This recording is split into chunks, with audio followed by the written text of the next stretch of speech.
মহামারীকালে গণপরিবহনে ওঠানো হবে অর্ধেক যাত্রী, মাসুলে গুনতে হবে দ্বিগুণের বেশি ভাড়া। ক্ষুব্ধ সাধারণ মানুষ। ভাড়া বৃদ্ধি করা হয়, এটা সম্পূর্ণ অবৈধভাবে এটা করা হবে, জনগণের উপর এটা চাপাই দেওয়া হবে। মানবো না, একজনের উপরে একজন উঠাইবো। আমরা একজন বসে আছি, আরেকজন এসে বসে যায়। আজকে থেকে নির্দেশনা পালন করতে বলে নাই, আজকে থেকে না, 1 তারিখের থেকে বলছে। এখনো কার্যকর হয়নি 18 দফা সরকারি নির্দেশনা।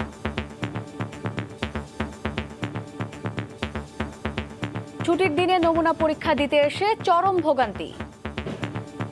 আজকে দেখেন ছুটির দিন, তাও আমাদের অলরেডি প্রায় 80টা স্যাম্পল আমরা আউটডোরে কালেক্ট করে ফেলাই। বেশিরভাগই আমাদের ভর্তি নিতে হচ্ছে, কারণ বেশিরভাগই রোগী পজিটিভ দেখা যাচ্ছে। দেখছিলেন প্রধান শিরোনাম, দুপুরের সময়ের সঙ্গে আছে আমি শায়লা রহমান ইমা। এবার অন্যান্য শীর্ষ সংবাদ। পদ্মা সেতু রেল স্ল্যাব বসানোর কাজ প্রায় 75% শেষ। দ্রুত গতিতে এগিয়ে চলছে রেল সংযোগের কাজ। পুরো প্রকল্প শেষ হবে 2024 সালে। এবং মহামারীর ঊর্ধ্বগতির মধ্যে 11 এপ্রিল ইউপি নির্বাচনের ভোটের প্রস্তুতি। গ্রামে সংক্রমণ ছড়িয়ে পড়ার শঙ্কা। সরকার বলছে স্বাস্থ্যবিধি মেনে নির্বাচন সম্ভব।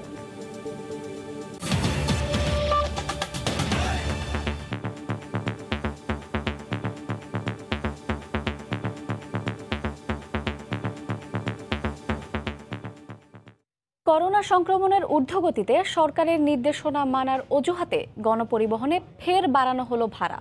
কাল থেকে অর্ধেক যাত্রী পরিবহনের বিপরীতে 60 ভাগ ভাড়া বেশি নেওয়া হবে। এমন সিদ্ধান্তে ক্ষোভ জানিয়েছেন যাত্রীরা। আগেরবারের অভিজ্ঞতায় তাদের অভিযোগ, ভাড়া বেশি নিলেও বাস ভর্তি যাত্রী ওঠানো চলে অহরহই। এদিকে আগের ভাড়াতেই এক আসন ফাঁকা রেখে বিক্রি হচ্ছে ট্রেনের টিকিট। ভাড়া বৃদ্ধি করা হয়, এটা সম্পূর্ণ অবৈধভাবে এটা করা হবে, জনগণের উপর এটা চাপাই দেওয়া হবে। কোনোদিনই মানবো না, একজনের উপরে একজন উঠাইবো।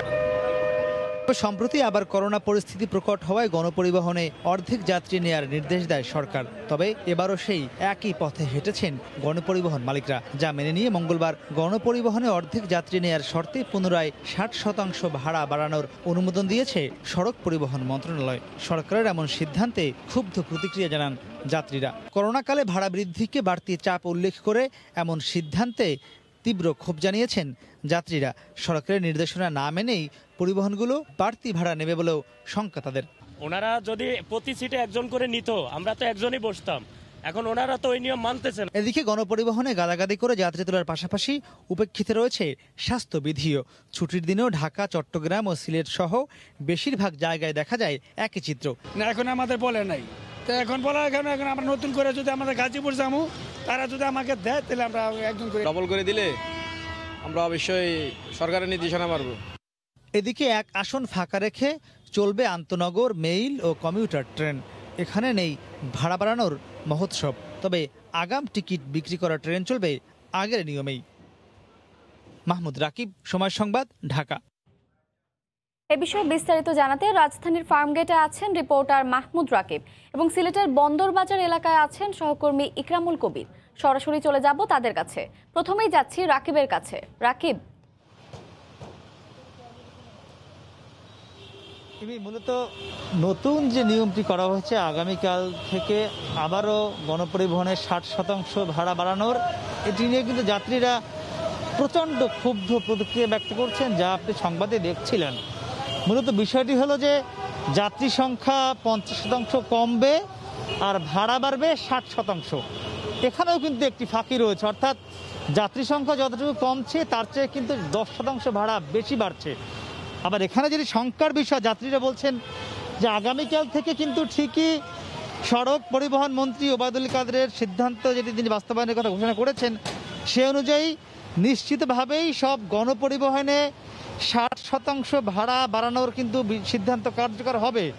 কিন্তু তাদের সংখ্যা হলো 50% যাত্রী যে কমানোর বিষয়টি বলা হয়েছে, সেটি কতটুকু কার্যকর হবে তা নিয়ে কিন্তু যাত্রীদের মনের মধ্যে প্রচণ্ড শঙ্কা রয়েছে। এবং শঙ্কা থাকার বেশ কিছু কারণও রয়েছে। কারণ গত বছর যখন 1 জুন থেকে 50% যাত্রী কমিয়ে এই একই নিয়মে 60% ভাড়া বাড়ানো হয়েছিল করোনাকালে, তখন কিন্তু দেখা গিয়েছে প্রত্যেকটি গণপরিবহনে বাড়তি ভাড়া ঠিকই আদায় করা হয়েছে, কিন্তু যাত্রী সংখ্যা কিন্তু কমানো হয়নি। বেশিরভাগ গণপরিবহনে দেখা গিয়েছিল যে পাশাপাশি বসিয়ে যাত্রী বহন করা হয়েছে। তো এবারও কিন্তু ঠিক সেই একই সিদ্ধান্ত নেওয়া হয়েছে। তা নিয়ে যাত্রীরা প্রচণ্ড হতাশ, ক্ষুব্ধ। তারা বলছেন যে এমনিতেই তাদের গত 1 বছরের বেশি সময় ধরে আয় রোজগার কমে গিয়েছে, অনেকের চাকরি নেই, অনেকের ব্যবসার পরিস্থিতি মন্দা, তার মধ্যে আবার এই বাড়তি ভাড়া, এটি নিয়ে কিন্তু তারা খুবই ক্ষুব্ধ প্রতিক্রিয়া ব্যক্ত করছেন গণমাধ্যমের কাছে। এর পাশাপাশি আজকে সরকারি ছুটি হবার পরেও কিন্তু আমরা দেখছি যে বেশিরভাগ গাড়িতেই, গণপরিবহনেই যাত্রীর সংখ্যা কিন্তু পাশাপাশি বসিয়ে নেওয়া হচ্ছে এবং কোনো গণপরিবহনের স্বাস্থ্যবিধির কিন্তু কোনো বালাই নেই। যেটি গতকাল সরকার থেকে মোট 18টি নির্দেশনা দেওয়া হয়েছে, মাস্ক পরতে হবে, সামাজিক দূরত্ব বজায় রাখতে হবে, পাশাপাশি বসা যাবে না, সেগুলো কিন্তু আমরা কোনো গণপরিবহনে দেখছি না। বেশিরভাগ মানুষই কিন্তু রাস্তাঘাটে মাস্ক ছাড়া চলাচল করছে। তা আমার কাছে এই ছিল সবশেষ খবর। আমাদের সহকর্মী ইকরামুল কবির রয়েছে সিলেটে, আমরা একটু জানবো সেখানকার খবর। ইকরাম। ধন্যবাদ রাকিব। সিলেটের যে করোনা পরিস্থিতি গত 7 মাসের মধ্যে আজকে সকাল 8টা পর্যন্ত সর্বোচ্চ রেকর্ড ভঙ্গ করেছে। 101 জন আক্রান্তের আমরা পরিসংখ্যান পেয়েছি যেই বিভাগীয় করোনা তথ্যকেন্দ্র, সেই তথ্যকেন্দ্র থেকে। ইতিমধ্যে আমাকে ডক্টর শামসুদ্দিন আহমদ হাসপাতালের যে করোনা আইসোলেশন সেন্টার থেকে আমাকে যেই ইনচার্জ ডাক্তার সুশান্ত জানিয়েছে, এই সেন্টারে যে আইসিইউ যেগুলো রয়েছে সবগুলো পরিপূর্ণ হয়ে গেছে, একটাও আইসিইউ সিট খালি নেই এবং যে 90টি সিটের ক্যাপাসিটি সেখানের মধ্যে 84টি সিট ইতিমধ্যে পরিপূর্ণ হয়ে গেছে, আর মাত্র 6টি সিট রয়েছে। এর পরবর্তীতে করোনা যে রুগীরা আসবে তাদের নিয়ে হিমশিম খেতে হবে এই হাসপাতালগুলো, এবং প্রত্যেকটা হাসপাতালের একই অবস্থা। আমি গত সেপ্টেম্বর মাস থেকে আজকে পর্যন্ত যে হিসেব আমাদের কাছে আছে সেই হিসেবের মধ্যে সর্বোচ্চ সংখ্যক করোনা আক্রান্তের রেকর্ড আমরা পেয়েছি, যার মধ্যে 108 জনের মধ্যে সিলেটে 55 জন, মৌলভীবাজার 30 জন, বাকি হবিগঞ্জ এবং সুনামগঞ্জে। এ নিয়ে 17,330 জন আক্রান্ত হয়েছে, 283 জন মৃত্যুবরণ করেছে সিলেট অঞ্চলে এই পর্যন্ত। এই অবস্থায় সরকার যে ভয়াবহ আকার ধারণ করছে, তার মধ্যে যে 18টি নির্দেশনা দিয়েছে করোনা সংক্রমণ রোধ করবে, যে 18টি নির্দেশনা মেনে চলার জন্য যে প্রজ্ঞাপন জারি করেছে গতকালকে, সেই প্রজ্ঞাপন বা নির্দেশনা মানার আমরা কোনো কিছুই এখন পর্যন্ত দেখিনি। যদিও আজকে বন্ধর দিন, গতকালকে সবাই বরাত ছিল, সারা রাত ইবাদতবন্দি করেছে, জনসংখ্যা তেমন নেই, তবুও যারা লোকজন আমরা দেখছি শহরে তাদের মধ্যে অধিকাংশে মাস্ক পরা নেই এবং লোক সমাগম যেখানে আছে সেখানে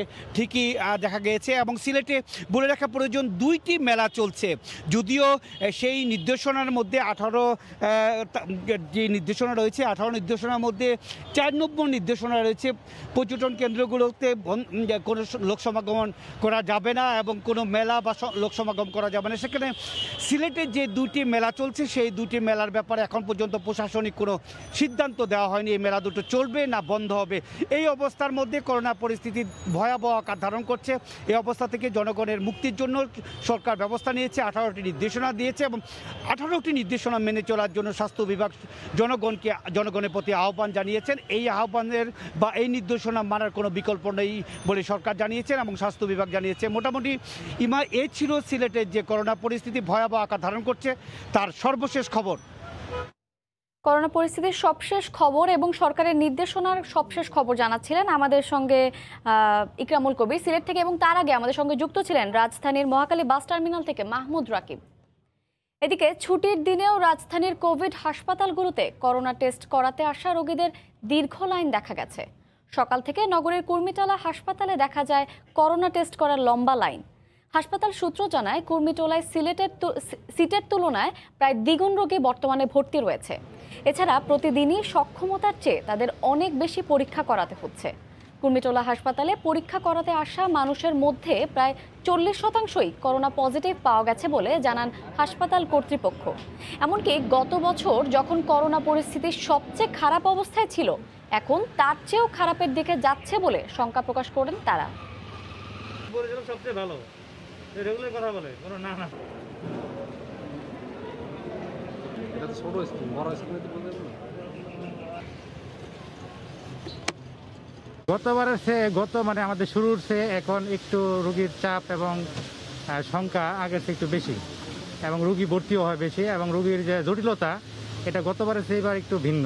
গড় 100-র মধ্যে প্রায় 60 থেকে 70 রোগী পজিটিভ আসে। আমরা রোগীর এগুলো ভর্তি দিতে পারছি না, কারণ আমাদের যে ক্রিটিক্যাল সেগুলো ছাড়া ভর্তি দিতে পারছি না। পদ্মা সেতুর রেল স্ল্যাব বসানোর কাজ শেষ হয়েছে প্রায় 75%। এছাড়া ঢাকা থেকে মাওয়া, মাওয়া থেকে ভাঙ্গা আর ভাঙ্গা থেকে যশোর পর্যন্ত রেল সংযোগের কাজ এগিয়ে চলছে দ্রুত গতিতে। ফেব্রুয়ারি পর্যন্ত প্রকল্পের ভৌত ও আর্থিক অগ্রগতি 39%। আসছে বছর জুনেই সরকারের সড়কের সঙ্গে পদ্মার রেল সংযোগ চালু হলেও পুরো প্রকল্পের কাজ শেষ হবে 2024 সালে। সাইফুল ইসলামের ক্যামেরায় রাশেদ লিমনের রিপোর্ট। এই পদ্মা সেতুর পুরো প্রকল্পে সবচেয়ে বেশি জটিলতায় পড়তে হয়েছে এই রেলের অংশের নিয়ে। তবে কেটে গেছে সব শঙ্কার মেঘ, স্বপ্ন এখন ধরা দিচ্ছে বাস্তবের সীমারেখায়। পদ্মায় চলছে স্বপ্ন বোনার কাজ, উপরতলায় রোড স্ল্যাব আর নিচে চলছে স্ট্রিঙ্গার বসানোর কাজ। 2959টি ডেকের মধ্যে প্রায় 75 ভাগের বেশি অর্থাৎ 2300-এরও বেশি রেল স্ল্যাব বসে গেছে। কাজের এই গতি ব্যাহত না হলে 6 মাসের আগেই শেষ হবে এই অংশের কাজ। রেলওয়ে ডেক 2959, এর মধ্যে 2300টি বসানো হয়ে গেছে। এখানে কাজের অগ্রগতি 75 ভাগ। সব মিলিয়ে মূল সেতু এবং নদী শাসনের কাজ যদি আমরা হিসাব করি 80 ভাগ কাজ সমাপ্ত হয়ে গেছে। তবে সেতুর সঙ্গে এপার ওপার সংযোগের লাইনের কাজটি করছে রেলওয়ে কর্তৃপক্ষ। সেক্ষেত্রে ঢাকা থেকে মাওয়া অংশের নির্মাণ কাজের অগ্রগতির দিকে দেখলে দেখা যায় বাঁধের কাজ 16.88 কিলোমিটারের মধ্যে শেষ হয়েছে 7.63 কিলোমিটার। মেজর ব্রিজ 15টির মধ্যে 9টির কাজই শেষ। কালভার্ট বা আন্ডারপাস 14টি শেষ। বক্স গার্ডার সেগমেন্টের অগ্রগতি 59.92%। ঢাকা থেকে মাওয়া কিংবা জাজিরা থেকে ভাঙা চলতে চলতে চোখে পড়বে এমন মহাযজ্ঞ। মাওয়া ভাঙা অংশের বাঁধ হয়েছে 50.04%। 12টি মেজর ব্রিজের মধ্যে 11টি শেষ হয়েছে। এখানে বক্স গার্ডারের সেকশনের কাজও প্রায় শেষ। আবার ভাঙা যশোর সেকশনে রেললাইন নির্মাণ কাজের অগ্রগতির দিকে তাকালে দেখা যায় 85.70 কিলোমিটারের মধ্যে 68.30 কিলোমিটারের কাজ শেষ। রেলের মেজর ব্রিজ 31টির মধ্যে 19টির কাজ শেষ আর 148টি আন্ডারপাসের মধ্যে 22টির কাজই শেষ। যেহেতু ভাঙ্গা থেকে রেল লাইন আমাদের আছেই, সেজন্য আমরা বলেছি যে এইটাকে তোমরা একটু প্রায়োরিটি দিলে, এইটার সঙ্গে যদি আমরা পদ্মাটা হলে আমরা মনে করি আমাদের একটা বড় অ্যাচিভমেন্ট। এইটা যদি হয়ে যায় তাহলে সেকেন্ড ফেজে তুমি ঢাকার থেকে আমাকে মাওয়া কানেক্ট করে দাও। সব ঠিকঠাক থাকলে একই সময়ে সেতু আর রেল লাইন চালু হলেও রেলের শতভাগ কাজ শেষ হবে 2024 সালের জুনে। রাশেদ লিমন, সময় সংবাদ, মুন্সিগঞ্জ। পটুয়াখালীর পায়রা তাপবিদ্যুৎ কেন্দ্র বাণিজ্যিকভাবে 1 বছর আগে বিদ্যুৎ উৎপাদন শুরু করলেও সঞ্চালন লাইনে নির্মাণ কাজ শেষ না হওয়ায় জাতীয় গ্রিডে পুরো বিদ্যুৎ সরবরাহ করতে পারছে না।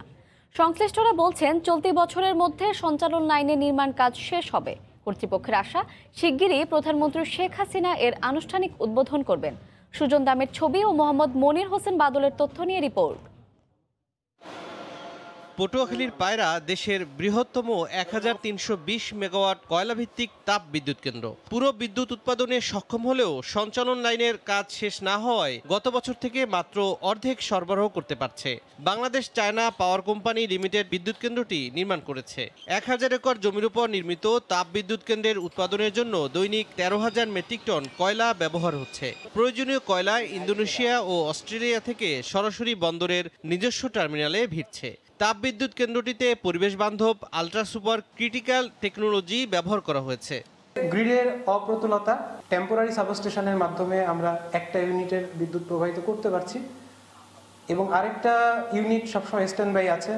গোপালগঞ্জ থেকে পায়রা বন্দর পর্যন্ত 160 কিলোমিটার সঞ্চালন লাইন নির্মাণ করা হয়। উৎপাদিত 620 মেগাওয়াট বিদ্যুৎ বাণিজ্যিকভাবে দক্ষিণবঙ্গের জাতীয় গ্রিডে যুক্ত হয়েছে। গোপালগঞ্জের যে সাবস্টেশন আছে সেটা 1320 মেগাওয়াট দিতে পারতেছে না। গোপালগঞ্জ থেকে আমিনবাজার সাবস্টেশনে নিয়ে যাবো, সেই লাইনটা এখনও পিজিসি তৈরি করতে পারিনি।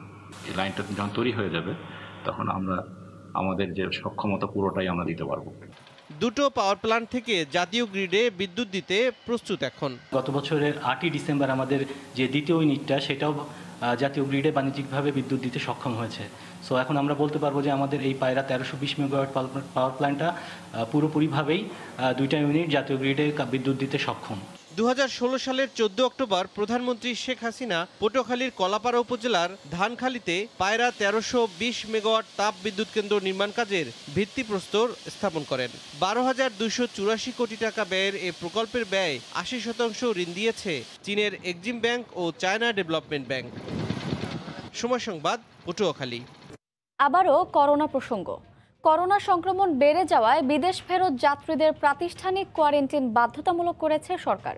তবে শাহজালাল বিমানবন্দরে এখন পর্যন্ত কেবল ইউরোপ থেকে আসা যাত্রীদেরই কোয়ারেন্টাইনে নেওয়া হচ্ছে। এদিকে বেনাপোল স্থলবন্দরে ভারত ফেরত যাত্রীদের রাখার জায়গা নির্ধারিত না হয় চালু হয়নি কোয়ারেন্টাইন ব্যবস্থা। গত সপ্তাহ থেকেই দেশে আবারও করোনা ভাইরাসের সংক্রমণ হু করে বাড়ছে। এর পরিপ্রেক্ষিতে সোমবার 18 দফা নির্দেশনা দিয়ে প্রজ্ঞাপন জারি করে সরকার। এতে বলা হয় বিদেশ ফেরত যাত্রীদের বাধ্যতামূলক 14 দিনের কোয়ারেন্টিনে থাকতে হবে। মঙ্গলবার দুপুর পর্যন্ত হযরত শাহজালাল আন্তর্জাতিক বিমানবন্দরে ট্রানজিট হয়ে দুবাই ও কাতারের ফ্লাইটে আসা লন্ডন ফেরত 15 যাত্রীকে কোয়ারেন্টিনে নেওয়া হয়। প্রাতিষ্ঠানিক কোয়ারেন্টিনের জন্য যাত্রীদের আশকোনা হজ ক্যাম্পে রাখার ব্যবস্থা করা হয়েছে। আমাদের সমস্ত পেপার চেক করা হয়েছে, সমস্ত ডিক্লারেশন পেপার, এভরিথিং। তো এখন আমরা হোটেলে কোয়ারেন্টাইনে যাচ্ছি। সে করোনা টেস্ট দিছে, তারপরে মানে কি জায়গা ভ্যাকসিন দিয়ে আসছে, সব কিছু করছে। এখন এই অবস্থায় এখানে টেস্ট না করে হোটেলে পাঠিয়ে দিবে।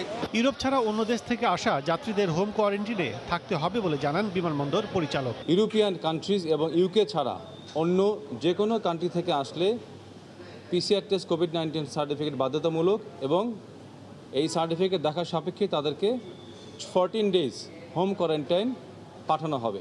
এদিকে বর্তমানে যাত্রী চলাচল চালু থাকায় বেনাপোল স্থলবন্দরে ভারত থেকে ফেরাদের 14 দিনের কোয়ারেন্টিনে রাখার নির্দেশনা দেওয়া হয়েছে। ভারত থেকে ফেরার সময় জানতে পারলাম কাস্টমে যে বাংলাদেশে ঢুকলে তাকে 14 দিনের কোয়ারেন্টাইনে নিষ্করণে থাকতে হবে। আমরাও চাই কোয়ারেন্টাইন সরকার করুক এবং কোয়ারেন্টাইনটা যাতে সরকার নিজস্ব অর্থায়নে করুক। প্রশাসন, পুলিশ সহ সবার সাথে বসে খুব দ্রুত একটা সিদ্ধান্ত নিয়ে তাদের থাকার ব্যবস্থা হইলে আমাদের এই নির্দেশনা চালু হয়ে যাবে। সংক্রমণ রোধে বিমান ও স্থলবন্দরে স্বাস্থ্য সচেতনতার বিষয়টিও জোরদার করা হচ্ছে বলে জানিয়েছে কর্তৃপক্ষ।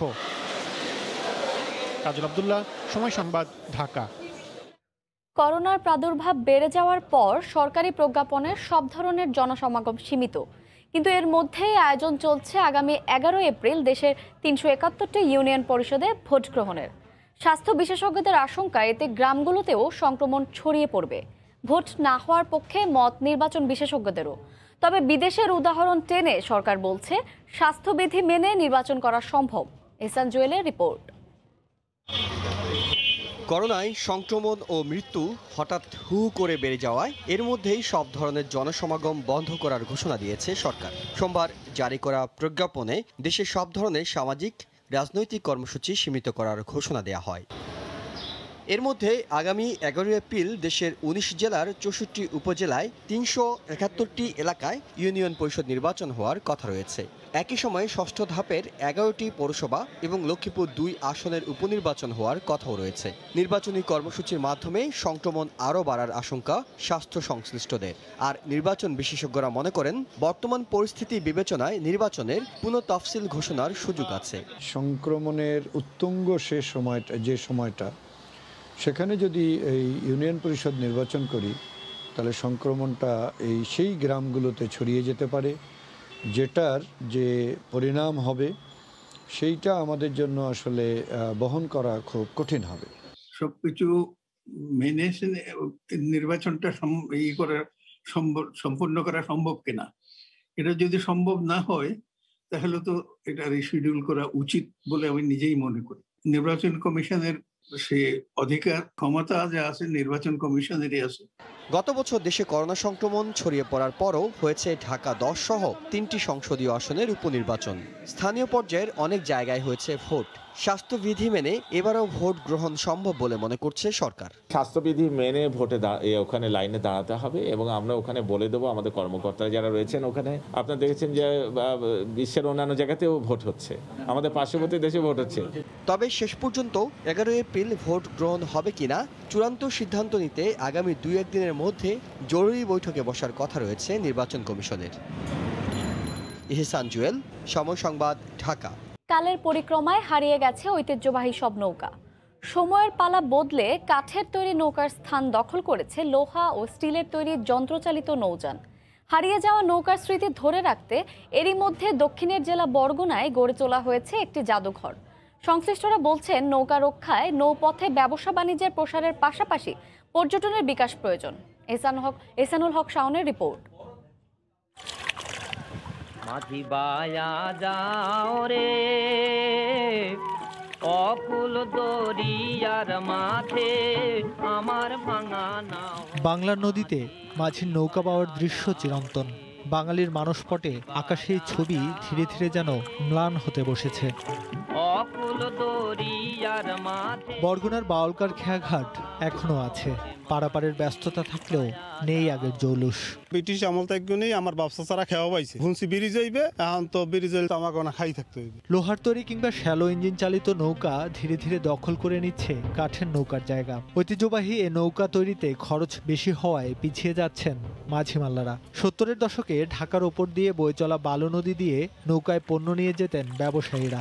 আমরা যাইতাম রামপুরা টেলিভিশন যাইতাম, বাদাম দিয়া নৌকা চলে গেছে।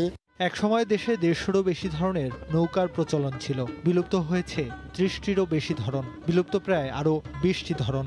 পাংশি নৌকা ছিল, একমালাই নৌকা ছিল, এই অনেক নৌকা হারিয়ে গেছে। হারিয়ে যাওয়া ঐতিহ্যবাহী নৌকার স্মৃতিচিহ্ন টিকিয়ে রাখতে দক্ষিণের জেলা বরগুনায় বঙ্গবন্ধু নৌকা জাদুঘর স্থাপন করেছে জেলা প্রশাসন। বঙ্গবন্ধু শেখ মুজিবুর রহমানের জন্মশতবার্ষিকী উপলক্ষে নৌকার আদলে এই নৌকা জাদুঘর নির্মাণ করা হয়। জাদুঘরে রয়েছে বিলুপ্ত ও প্রচলিত 70 ধরনের নৌকার নিদর্শন। আমাদের বরগুনা জেলাটি একটি পর্যটনের একটা অপার সম্ভাবনাময় জেলা হিসাবে আমরা ইতিমধ্যে চিহ্নিত করেছি। এই জাদুঘরকে লক্ষ্য করে আমরা ধারণা করছি যে অনেক পর্যটক বরগুনাতে আসবেন। কালের পরিক্রমায় অধিকাংশ নৌকারই এখন ঠাঁই হয়েছে এই জাদুঘরে। সংশ্লিষ্টরা বলছেন, ঐতিহ্যবাহী নৌকা রক্ষায় নৌপথ সুরক্ষার পাশাপাশি নৌকাকেন্দ্রিক ব্যবসা বাণিজ্যের প্রসার ঘটাতে হবে, সেই সাথে নিতে হবে নানামুখী উদ্যোগ। এহসানুল হক শাওন, সময় সংবাদ, বরগুনা। এই পর্যায়ে শীর্ষ সংবাদ জানিয়ে দিচ্ছি আরেকবার। মহামারীকালে গণপরিবহনে ওঠানো হবে অর্ধেক যাত্রী, গুনতে হবে দ্বিগুণের বেশি ভাড়া। ক্ষুব্ধ সাধারণ মানুষ। এখনো কার্যকর হয়নি 18 দফার সরকারি নির্দেশনা। এই ছিল দুপুরের সময়, সঙ্গে থাকুন সময়।